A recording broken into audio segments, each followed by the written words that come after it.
할렐루야, 오지은 전도사입니다. 아담과 하와가 선악과를 따먹은 후 하나님과의 관계가 단절되었습니다. 그것은 곧 죽음을 의미하며 인간관계도 단절되어 가정의 행복이 사라집니다. 성경에는 나와 있지는 않지만 분명 선악과를 따먹은 후에 부부싸움도 시작했을 것입니다. 또한 최초의 가정에 큰 상처와 아픔이 생깁니다. 하나님의 사랑을 입은 아벨에 대해 미움을 품고 죄의 영향력은 약해지기는커녕 가인의 삶 속에 더욱 강해져 갑니다.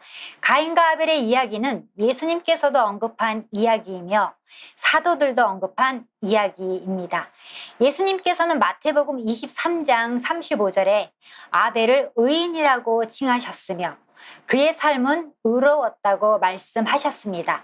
예수님의 친동생이었던 유다는 유다서 1장 11절에 가인이 어그러진 길을 가다가 결국 영원한 멸망을 받았다고 언급하였습니다. 오늘은 창세기 4장 6절부터 10절 말씀인 살인의 기원으로 성경을 배워요 오 전도사와 함께 하시겠습니다. 까미의 작품 중에 오해라는 작품이 있습니다. 한 어머니가 남매를 양육하는 중에 아들은 가난한 생활을 견디지 못하고 집을 나가버립니다. 어머니와 여동생은 아들이 돌아오기만을 기다리며 강변 외딴 곳에서 여관을 운영하며 지냅니다.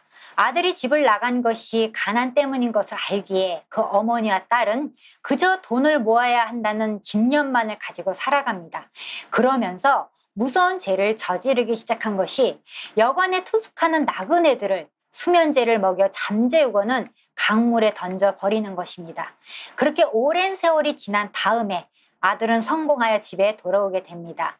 그리고 어머니와 누이 동생을 놀랄 요양으로 신분을 밝히지 않고 여관에 투숙합니다. 그런데 어머니와 여동생은 그토록 기다렸던 자신의 아들이자 오빠임에도 죄악의 눈이 가려져 결국 또 한 명의 범죄의 대상으로만 바라보게 되고 결국 그에게 수면제를 먹여 강물에 던져버립니다. 그리고는 그의 짐을 뒤지다가 신분증을 찾아내게 되고 자신들이 방금 강에 던진 사람이 다름 아닌 아들이자 오빠라는 것을 알고 넋이 나갈 수밖에 없었습니다. 정상적인 상황에서 아들을 혹은 오빠를 살해할 사람은 없습니다. 그러나 죄가 그 눈을 가리고 있기에 신족 살해의 죄를 범하게 되는 것입니다. 오늘 말씀의 가인도 마찬가지입니다. 정상적인 상황에서는 가인이 결코 동생 아벨을 죽일 수 없을 것입니다. 그러나 그의 속에 일어나는 분노가 결국 그를 삼켜버립니다. 지난 시간 5절 끝부분에 가인이 힘이 분하여 안색이 변하니라고 했습니다. 이것은 왜 하나님께서 예배를 받지 않으셨을까에 대한 이유가 무엇인지 찾으려는 자세가 없으며 반성하지도 않는 모습입니다. 오늘날도 하나님은 공평하신가? 하나님은 왜 침묵하시는가? 하나님은 숨으셨는가? 사랑의 하나님께서 이런 일이 일어나지 않도록 막으실 수 없었는가라는 질문을 합니다. 그리고 이것에 대한 답을 요구하면서 하나님께 실망하며 분노하거나 하나님과의 관계가 냉담해지는 때도 있습니다. 잠언 16장 32절 말씀에 노하기를 더디하는 자는 용사보다 낫고 자기의 마음을 다스리는 자는 성을 빼앗는 자보다 나으니라 기록되어 있습니다. 사람이 살면서 분노할 일이 참 많이 있습니다. 그때마다 화내고 분노하면 몸속에 아드레날린이 많이 축적되어 곧 몸이 망가지고 맙니다.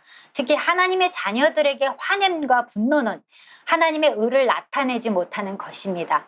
모세는 성질내며 반석을 쳤기 때문에 젖과 꿀이 흐르는 가나안 땅에 들어가지 못하고 죽어 가나안이 바라보이는 느보산에 장사되고 말았습니다. 솔로몬은 마음을 지키는 것이 생명을 지키는 것이라 하였습니다. 6절입니다. 여호와께서 가인에게 이르시되 내가 분하여 함은 어찌 됨이며 안색이 변함은 어찌 됨이냐. 어찌 됨이며 히브리어로 람마 2번 거듭 반복된 하나님의 질문은 가인의 분노에 대한 하나님의 질책이면서 회개를 촉구하는 배려입니다. 죄인이 망하는 것은 회개할 기회가 없거나 하나님의 긍휼이 부족해서가 결코 아니며 단지 그 자신의 교만과 강팍한 고집 때문에 스스로 멸망과 저주를 자초하는 것입니다. 가인은 그의 아우를 미워했을 뿐만 아니라 믿음으로 살 것을 요구하는 하나님의 약속과 언약에 대해서도 더욱 적개심을 품었습니다. 7절, 내가 선을 행하면 어찌 낯을 들지 못하겠느냐. 선을 행하지 아니하면 죄가 문에 엎드려 있느니라. 제가 너를 원하나 너는 죄를 다스릴지니라. 내가 선을 행하면 어찌 낯을 들지 못하겠느냐는 말씀은 가인은 이미 선을 행하지 않은 사람이었습니다. 땅의 것만 관심이 있으면 불평이 나오고 하나님 나라에 관심이 있으면 감사와 헌신이 나옵니다. 중심이 하나님을 모시지 않으면 어떻게 됩니까? 당연히 죄로 기울어질 수밖에 없습니다. 가인이 그랬습니다. 하나님은 가인에게 선을 행하지 않으면 죄가 문 앞에 도사리고 있어서 죄를 다스리라고 타이르십니다. 여기서 선이라 하나님의 말씀을 듣고 믿고 순종하는 것으로 믿음의 온전한 제사를 드렸다면 이라 해석할 수 있습니다. 하나님께서는 가인에게 믿음의 제사를 드렸다면 또 내게 허물이 없고 결백하다면 어찌 낯을 들지 못하겠느냐는 것입니다. 그러면서 죄, 히브리어로 하타트란 단어가 성경에 처음으로 등장하고 있습니다. 죄가 문에 엎드려 있느니라 입니다. 죄의 기본 의미는 궁수가 표적을 제대로 마치지 못한 상태입니다. 따라서 성경적 죄의 개념은 하나님의 뜻에서 빗나간 모든 인간의 행동이나 마음 상태에 적용이 됩니다.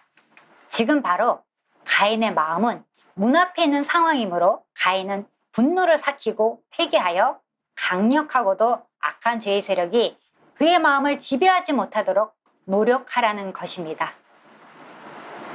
예배 전 예배, 예배 중 예배도 중요하지만 예배 후 예배가 매우 중요합니다. 마귀가 새로운 죄를 가지고 웅크리고 있기 때문에 받은 은혜가 증발하고 분노가 생길 수 있습니다. 그러나 그 분노를 표출하면 문 앞에 엎드려 있는 마귀에게 진 것입니다. 원수 마귀는 받은 은혜를 도둑질해 가려고 문 앞에 배고픈 사자처럼 웅크리고 있다가 공격합니다. 따라서 죄가 너를 원하나 너는 죄를 다스릴지니라. 다른 말로 하면 너는 죄를 다스려야 했는데 하지 못했다는 뜻입니다. 이것이 하나님께서 가인 속에서 발견하신 더 큰 문제입니다. 죄를 알면서도 모르면서도 지을 수 있지만 그보다 더 심각한 것은 죄를 회개하지 않을 뿐더러 그 죄를 짓고 싶어하는 소원이 그의 마음속에 여전히 있었다는 사실입니다. 하나님은 아벨을 향한 시기와 사리를 아시고 가인이 죄를 지으려는 충동의 지배를 받지 않도록 경고하십니다. 8절, 가인이 그의 아우 아벨에게 말하고 그들이 들에 있을 때에 가인이 그의 아우 아벨을 쳐 죽이니라. 그러나 가인이 그의 아우 아벨을 쳐 죽입니다. 쳐 죽였다는 것은 히브리 원어의 의미로 죽일 의도를 갖고 힘껏 내리치는 행위이며 잔인하게 죽인 것을 가리킵니다. 가인은 하나님의 책임과 충고에도 불구하고 더 강팍한 마음으로 기회를 틈타 어떤 도구를 사용했는지는 알 수 없지만 쳐 죽인 것입니다. 이처럼 죄와 악은 그 스스로의 마음을 다스릴 수 없도록 만들고 더욱 지배를 받는 노예가 되도록 만들어 악행을 저지르게 되는 것입니다. 하나님으로부터 책망과 교훈을 들었음에도 자기 동생 아벨을 죽일 의도를 갖고서 힘껏 내리치는 행위로 인류 최초의 살인죄를 범합니다. 가인이 범한 죄는 하나님과의 수직적 관계뿐 아니라 인간 상호 간의 수평적 관계를 파괴한 것입니다. 죄가 세상에 들어온 이후 가장 먼저 들어왔던 죄의 특성은 살인입니다. 여호와께서 아벨과 그의 제물은 받으셨으나 가인과 그의 제물은 받지 아니하신지라. 이것이 분노가 되었고 살인의 원인입니다. 좀 더 깊게 들어가자면 여기서 우리는 가인의 분노가 아벨을 향한 분노가 아니라는 것을 알아야 합니다. 가인의 분노는 하나님을 향한 것입니다. 예전에 어떤 목사님이 지옥에 가면 껄껄껄 소리가 난다는 이야기를 하는 것을 들은 적이 있습니다. 아이고 내가 살아생전에 예수 잘 믿을걸, 아이고 내가 죽기 전에 교회 생활 열심히 할걸, 아이고 내가 여기 오기 전에 전도도 헌금도 좀 열심히 하고 살걸 등, 그래서 지옥에 가면 껄껄껄 한다는 것입니다. 그런데 정말 그럴까요? 아닙니다. 전혀 그렇지 않습니다. 여러분, 예수님께서 하나님을 배반하는 이들이 마지막 처하게 될 것을 묘사하실 때 어떻게 묘사하십니까? 바깥 어두운 데 내어 쫓긴다라고 하시지요. 그런데 그때 거기 쫓겨난 사람들이 어떻게 한다고 예수님이 말씀하십니까? 슬피 울며 이를 갈미 있으리라. 슬피 울며 여기까지만 읽으면 후회로 이해할 수도 있습니다. 껄껄껄 한다고 생각할 수도 있습니다. 하지만 이 말씀에는 이를 갈미 있으리라가 함께 있습니다. 여러분, 이를 왜 갑니까? 슬프고 후회스러운데 이를 가는 사람이 있습니까? 이를 가는 것은 증오와 적대감의 표현입니다. 복수심에 가득 차 있을 때 이를 갑니다. 여러분은 지옥에 있는 이들이 어떨 것이라 생각합니까? 자기가 잘못 살았던 것을 후회하고 껄껄껄 할까요? 아마도 아닐 것입니다. 지옥에서는 자신의 잘못을 전혀 생각하지 않고 하나님을 향해 복수심으로 가득 차서 이를 가는 이들이 가득할 것입니다. 그나마 이 생에 살 때는 하나님의 일반 은총으로 죄가 좀 덮이기도 했는데 하나님의 은총이 사라지니 말 그대로 죄악만 그 속에 남아서 하나님을 향한 분노를 불태우는 이들이 거기에 가득할 것입니다. 그러므로 가인의 살인은 하나님을 죽인 것이라는 것을 잘 기억해야 합니다.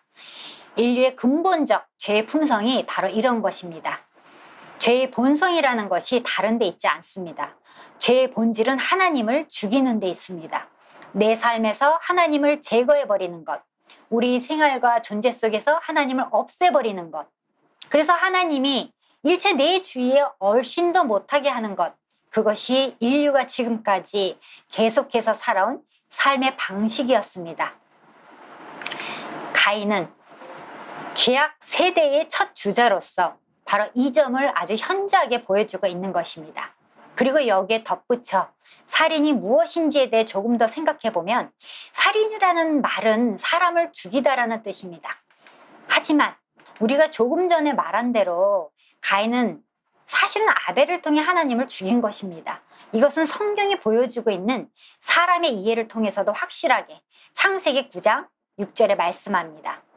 다른 사람의 피를 흘리면 그 사람의 피도 흘릴 것이니 이는 하나님이 자기 형상대로 사람을 지으셨음이니라. 살인의 핵심이 무엇입니까? 하나님의 형상을 죽이는 것입니다. 심지어 예수님께서는 마음으로 형제를 미워하는 자를 살인하는 자라고 했는데 이 말씀대로라면 형제를 증오하는 사람은 마음으로 하나님을 죽이는 것이 됩니다. 여기에서 우리 역시 자유로울 수 있습니까? 아닙니다. 나는 사람을 미워했을 뿐 하나님을 죽인 것은 아니에요 라고 말하는 분들이 있을 수 있습니다. 그러면 함께 야고보서 3장 8절과 9절 말씀을 읽겠습니다. 혀는 능히 길들일 사람이 없나니 쉬지 아니하는 악이요 죽이는 독이 가득한 것이라. 이것으로 우리가 주 아버지를 찬송하고 또 이것으로 하나님의 형상대로 지음을 받은 사람을 저주하나니. 우리가 형제를 행하여 돕기를 바랄 때 그것이 궁극적으로 하나님의 형상을 향한 것임을 알고 두려워해야 합니다. 사람을 죽이는 것은 하나님을 죽인 것이라는 것으로 이해하고 무서워해야 합니다. 그러나 가인에게는 이것이 없었습니다. 9절 여호와께서 가인에게 이르시되 내 아우 아벨이 어디 있느냐? 그가 이르되 내가 알지 못하나이다. 내가 내 아우를 지키는 자니까? 가인이 그의 아우 아벨을 쳐 죽였을 때 하나님이 먼저 찾아오시고 가인에게 이르시되 내 아우 아벨이 어디 있느냐라고 질문하실 때 하나님이 정말 아벨이 어디 있는지 몰라서 아벨이 어디 있는지 궁금해서 질문한 것입니까? 아닙니다. 뒤에 이어지는 말씀을 보시면 가인은 아벨이 어디 있는지 대답해주지 않았는데도 하나님은 이미 알고 있습니다. 10절과 11절을 보시면 하나님은 이미 아벨이 죽어서 땅에서부터 호소하고 있다는 것을 알고 계셨습니다. 가인이 알려주지 않아도 하나님은 알고 있습니다. 그러면 생각해 보세요. 하나님의 이 질문이 질문입니까? 책망입니까? 하나님은 우리에게 질문하시지 않습니다. 질문은 모르는 이가 아는 이에게 하는 것이고 하나님은 모르시는 것이 없기 때문입니다. 따라서 하나님께서 하시는 모든 질문은 우리를 향하여 돌아보라는 메시지입니다. 하나님은 가인에게 너는 지금 무슨 짓을 한 것이냐라고 말씀하고 계신 것입니다. 하나님의 이 질문은 아벨의 위치를 묻는 질문이 아니라 사실은 가인의 위치를 묻는 질문인 것입니다. 이 질문은 가인의 실존을 향한 질문입니다. 그런데 가인이 이르되 내가 알지 못하나이다. 가인은 회복할 수 있는 기회를 저버리고 있습니다. 나는 처음부터 알지 못한다며 하나님 앞에 거짓을 말하고 있습니다. 죄는 이와 같이 죄를 감추기 위해 뻔한 거짓말을 하게 되어 있습니다. 죄의 무서운 습성은 자기를 감추는 것입니다. 그래서 죄를 회개하지 아니하고 죄를 바로 잡지 아니하면 어느 순간부터는 나도 모르게 죄에 대하여 둔감해져 있으며 자기의 죄를 위하여 무서운 논리를 만들어내게 되어 있습니다. 그리고 내가 내 아우를 지키는 자니까 말합니다. 지키는 자라는 말은 원래 목자들에게 쓰는 표현입니다. 가인은 놀랍게도 담대하게 하나님께 이렇게 말합니다. 지키는 자는 내가 아니고 아벨입니다. 왜 나를 지키는 자 취급을 합니까? 내가 아벨입니까? 가인은 자신의 실존의 위치를 묻는 하나님을 향하여 도리어 반박합니다. 이런 대답은 하나님을 대적하고 하나님께 도전하는 자세입니다. 우리도 가인처럼 내가 내 형제를 지키는 자니까 하고 으르렁거리지는 않겠지만 우리는 우리, 그 사람들은 그 사람들이라는 식으로 각자의 일에만 전념하고 싶어 할 것입니다. 다른 사람의 신앙생활에 너무 지나친 관심을 갖는 것은 예의 바른 일이 아니라고 생각합니다. 그러나 성경은 우리가 서로 돌아보아 사랑과 선행을 격려하고 모이기를 힘쓰라고 합니다. 실로 우리는 가족을 지켜야 하고 우리 형제 자매인 성도들 그리고 지역과 구역원을 지키는 자입니다. 우리 상호 간의 책임에 무관심한 것은 우리 태만으로 인해 몸 전체가 고통받는다는 것을 의미합니다.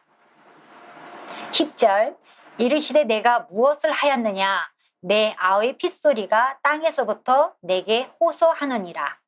호소하다는 것은 부르짖고 있다는 뜻으로 억울하게 희생된 아벨의 피가 생명의 주인이신 하나님께 부르짖는 것입니다. 호소하다는 것은 사람 살려 하고 비명을 지르며 계속적인 상태로 외치는 소리입니다. 이는 아벨은 죽었지만 가인이 쳐 죽인 아벨의 피는 계속적으로 하나님을 향하여 울부짖고 있음을 말하며 비록 은밀히 행해진 범죄라도 모든 것을 보고 심판하시는 시야에서는 결코 벗어날 수 없다는 사실을 말해주고 있습니다. 마무리합니다. 아벨의 육체적 고난과 죽음이 비록 이 세상에서는 실패인 것처럼 보일 수도 있지만 아벨은 하나님 앞에서는 진정한 승리자로 서 있으며 여전히 살아서 자신의 믿음을 증거하고 있다고 성경이 말씀합니다. 여러분들도 오늘 말씀에서 보시는 대로 성경에는 아벨이 어떤 일을 한 사람인지 전혀 나오지 않습니다.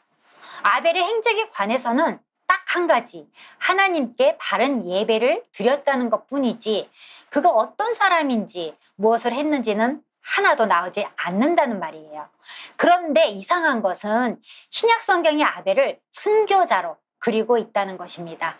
신약 성경에 아벨에 관한 이야기가 4번 나옵니다. 그런데 그중 둘이 서로 다른 복음서에서 같은 이야기가 중복되는 것이니까 총 3번 나온다고 보시면 됩니다. 그런데 여기에서 구약 성경에는 아무런 언급도 없는 아벨에 대해 이렇게 설명하고 있습니다. 먼저 마태복음과 누가복음에 나오는 아벨 이야기를 읽어보겠습니다. 그러므로 의인 아벨의 피로부터 성전과 제단 사이에서 너희가 죽인 바가랴의 아들 사가랴의 피까지 땅 위에서 흘린 의로운 피가 다 너에게 돌아가리라.